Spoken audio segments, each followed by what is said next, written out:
മൊബൈലിലോ കമ്പ്യൂട്ടറിലോ ഏതെങ്കിലും ഒരു ബ്രൗസറിൽ പരിവാഹൻ എന്ന് ടൈപ്പ് ചെയ്ത് സെർച്ച് ചെയ്യുക. ആദ്യം കാണുന്ന ലിങ്കിൽ ക്ലിക്ക് ചെയ്യുക. അതിനുശേഷം മെനു ബാറിൽ ക്ലിക്ക് ചെയ്ത് വെഹിക്കിൾ റിലേറ്റഡ് സർവീസ് എന്നുള്ള ആദ്യം കാണുന്ന ആ ഒരു ഭാഗത്ത് ക്ലിക്ക് ചെയ്യുക. അതിനുശേഷം സെലക്ട് സ്റ്റേറ്റ് എന്നുള്ള ഭാഗം ക്ലിക്ക് ചെയ്ത് നിങ്ങളുടെ സ്റ്റേറ്റ് സെലക്ട് ചെയ്യുക. ഞാനിപ്പോൾ കേരള സെലക്ട് ചെയ്തു. അതിനുശേഷം വെഹിക്കിൾ രജിസ്ട്രേഷൻ നമ്പർ എന്നുള്ള ആ ഒരു ഭാഗത്ത് ക്ലിക്ക് ചെയ്ത് നിങ്ങളുടെ വാഹനത്തിൻ്റെ നമ്പർ, രജിസ്ട്രേഷൻ നമ്പർ താഴെ കാണുന്ന ബോക്സിൽ ടൈപ്പ് ചെയ്ത് കൊടുക്കുക. അതിനുശേഷം തൊട്ടു താഴെയായിട്ട് ഒരു ചെക്ക് ബോക്സ് കാണാം. അതിൽ ക്ലിക്ക് ചെയ്ത് പ്രൊസീഡ് എന്നുള്ള ബട്ടൺ ക്ലിക്ക് ചെയ്ത് കൊടുക്കുക. ഇപ്പോൾ നിങ്ങൾക്ക് ഇങ്ങനെ ഒരു പോപ്പപ്പ് ഓപ്പനായി വരും.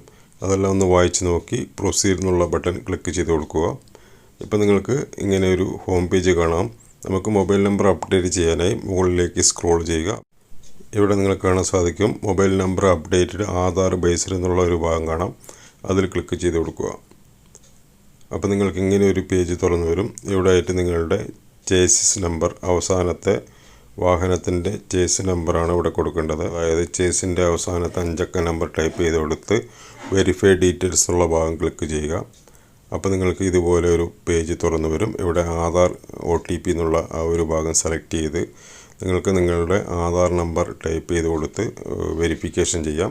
അതായത് നിങ്ങളുടെ ആധാർ ലിങ്ക് ചെയ്തിരിക്കുന്ന മൊബൈൽ നമ്പർ ഉണ്ടെങ്കിൽ മാത്രമാണ് നമുക്ക് ഈ രീതിയിൽ മൊബൈൽ നമ്പർ അപ്ഡേറ്റ് ചെയ്യാൻ സാധിക്കുകയുള്ളൂ. അതിനായിട്ട് നിങ്ങളുടെ ആധാർ നമ്പർ ഇവിടെ ടൈപ്പ് ചെയ്ത് കൊടുക്കുക. അതിനുശേഷം വലതുവശത്ത് കാണുന്ന ഒരു ചെറിയൊരു ചെക്ക് ബോക്സ് കാണാം.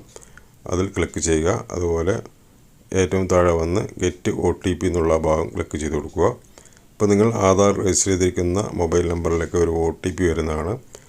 നിങ്ങൾക്ക് വന്ന OTP താഴെ കാണുന്ന എൻ്റർ OTP എന്നുള്ള ഭാഗത്ത് ടൈപ്പ് ചെയ്ത് കൊടുക്കുക. അതിനുശേഷം വെരിഫൈ OTP എന്നുള്ള ഭാഗം ക്ലിക്ക് ചെയ്ത് കൊടുക്കുക. ഇപ്പോൾ നമ്മുടെ OTP വെരിഫിക്കേഷൻ ചെയ്ത് കഴിഞ്ഞു. ഇപ്പോൾ നിങ്ങൾക്ക് ഇങ്ങനെ ഒരു പേജ് തുറന്നു വരും. ഇവിടെ നിങ്ങളുടെ registration number, chase number, engine number, അതുപോലെ രജിസ്ട്രേഷൻ ഡേറ്റ്, അതുപോലെ വാലിഡിറ്റി ഡേറ്റ് എല്ലാം ടൈപ്പ് ചെയ്ത് കൊടുക്കണം. ആദ്യത്തെ ബോക്സിൽ നിങ്ങളുടെ വാഹനത്തിൻ്റെ രജിസ്ട്രേഷൻ നമ്പർ ടൈപ്പ് ചെയ്യുക.